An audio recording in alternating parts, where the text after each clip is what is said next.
Kita akan membahas hal ini bersama pengamat pendidikan UIN, Pak Jejen Musfah, yang saat ini telah bergabung secara virtual bersama kami. Selamat sore, Pak Jejen. Selamat sore, Mas Said. Apa kabar? Alhamdulillah sehat. Semoga Mas Jejen sehat-sehat selalu ya. Sebelumnya pemirsa, kami juga sudah berusaha sebetulnya untuk mengundang Komisi 10, Kemensos yang terlibat dengan sekolah rakyat ini, namun nampaknya sampai dengan saat ini belum bisa bergabung. Kita akan mulai saja dengan Pak Jejen ya. Pak Jejen, tanggapan Anda berkaitan dengan ada usulan nih, sekolah rakyat ini sebaiknya dimasukkan ke dalam Undang-Undang Sisdiknas, revisi yang saat ini tengah berlangsung. Bagaimana tanggapan Anda?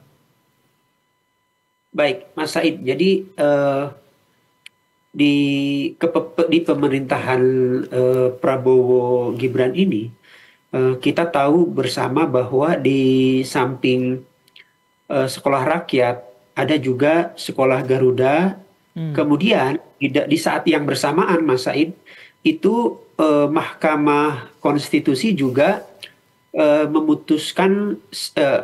memiliki putusan yang terkait dengan pendidikan dasar gratis. Jadi saya setuju dengan harapan dari Prof. Nuh terkait perlunya kebijakan sekolah rakyat, Garuda termasuk saya kira, dan pendidikan gratis itu diakomodasi di dalam rancangan Undang-Undang Sisdiknas yang dimotori atau diusulkan oleh DPR RI.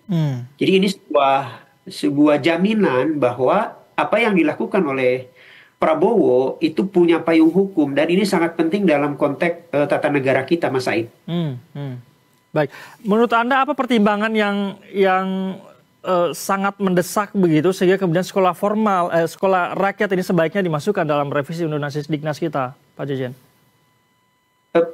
Terutama sekali, pertama secara filosofis, Mas Said, sangat penting bahwa apa yang dilakukan oleh Prabowo ini memiliki filosofi. Kita tahu bahwa di dalam naskah akademik nanti RUU Sisdiknas ini harus memuat landasan filosofis, landasan historis, landasan regulatif, mengapa pendidikan berkualitas gratis itu penting bagi bangsa ini. Yang kedua, tentu saja, Mas Said, biasanya otomatis setiap program pemerintah, dalam hal ini adalah sekolah rakyat, itu berimplikasi pada pendanaan. Nah, penting bahwa ketika ada pendanaan yang sangat besar, baik dalam konteks sekolah rakyat, Garuda maupun pendidikan gratis, itu pertanyaan mendasarnya dari DPR terutama adalah, termasuk dari masyarakat saya kira, apa landasan yuridis, landasan regulatif kebijakan tersebut, apalagi ini menyangkut pendanaan yang sangat besar. Jadi itu poin yang paling penting, Mas Said. Yang kedua adalah, apa landasan pemerintah mengeluarkan dana sekian banyak untuk pendidikan yang digagas oleh Prabowo Gibran ini. Baik, selain masalah anggaran, apakah ini juga menyangkut kurikulum yang beberapa sebelumnya kan kita masih bertanya-tanya nih, seperti apa nanti bentuk kurikulum dari sekolah rakyat ini, Pak Jejen? Karena ini kan tidak masuk dalam Sisdiknas itu tadi. Ya betul, Mas Said. Sependek pengetahuan saya, sekolah rakyat ini tidak berbeda dengan sekolah negeri pada umumnya. Jadi kurikulumnya itu, Mas Said, kurikulum nasional. Perbedaannya terletak pada di sistem boardingnya, sistem asramanya. Sistem asrama yang tentu saja, sekali lagi, dari aspek pembiayaan, Mas Said, bisa lebih di atas 3 kali lipat sekolah umum pada umumnya. Katakanlah sekolah negeri, SD negeri, SMP negeri, SMA negeri. Cuman kami mengusulkan, saya mengusulkan, beberapa orang juga saya kira akan sepakat bahwa harus ada tambahan life skills, ya, dengan asumsi bahwa kita tidak mendorong 100% alumni sekolah rakyat itu, katakanlah SMA, itu melanjutkan ke S1, sarjana. Tetapi kita sudah siap dengan life skill tertentu. Yang kedua, Mas Said, adalah tantangan global. Kami berharap sekolah rakyat ini membekali betul-betul kemampuan bahasa asing. Ya, jadi setiap alumni sekolah rakyat itu harus dipetakan mana yang mau memperdalam bahasa Inggris, mana yang mau memperdalam salah satu negara Eropa, Jepang, Korea, termasuk Mandarin, China. Karena pendidikan di China sudah di level global. Oke. Pak Jejen, kalau menurut Anda, bagaimana sebanyak skema pengintegrasian ini sekolah rakyat dalam sistem formal nantinya? Apakah nantinya akan setara dengan jalur pendidikan formal atau seperti apa menurut Anda? Mas Said, kalau melihat perkembangan pendidikan di Indonesia, itu sekolah rakyat ini apple to apple dengan boarding school. Satu, yang kedua apple to apple dengan pendidikan pesantren. Jadi saya melihat tidak akan ada kendala Mas Said dari aspek pengintegrasian kurikulum. Hanya saja tantangannya Mas Said selain membekali life skill dan kemampuan bahasa asing tadi, tantangan yang lain saya kira Mas Said kurikulum di sekolah rakyat ke depan adalah tentang habituasi Mas Said. Habituasi di sini kita tahu bahwa kurikulum sekolah rakyat ini akan memotret sejak bangun pagi hari sampai tidur lagi. Jadi perbedaan sekolah rakyat dengan sekolah negeri pada umumnya adalah di kurikulum 24 jamnya Mas Said. Nah, tantangannya biasanya Mas Said yang sering terjadi di sekolah asrama adalah adanya kekerasan senioritas dari senior ke junior. Yang kedua, tantangan di aspek kebersihan yang tidak bisa kita anggap kecil Mas Said.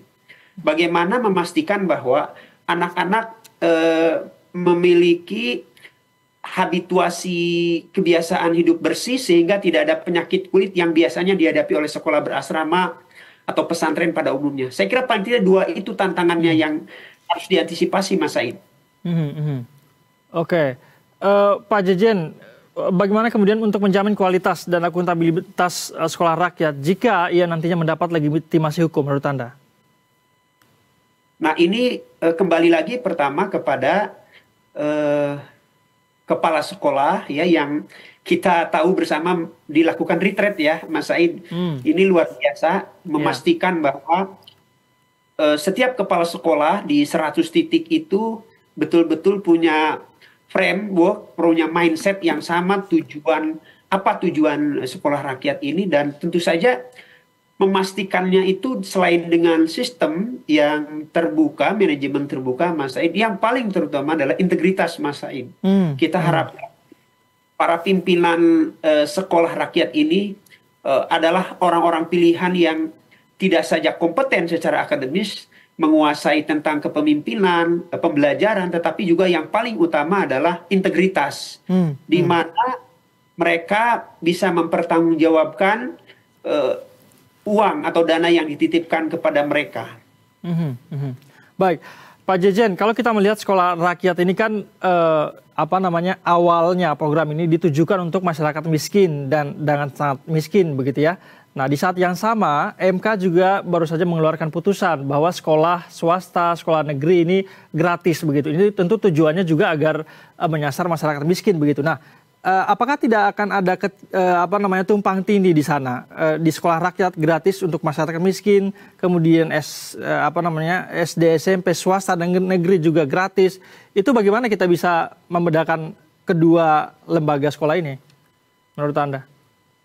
Ya, Mas Said, tentu ini pertanyaan Mas Said ini bacaan terhadap masa depan lah, katakanlah begitu ya, antisipasi gitu kan.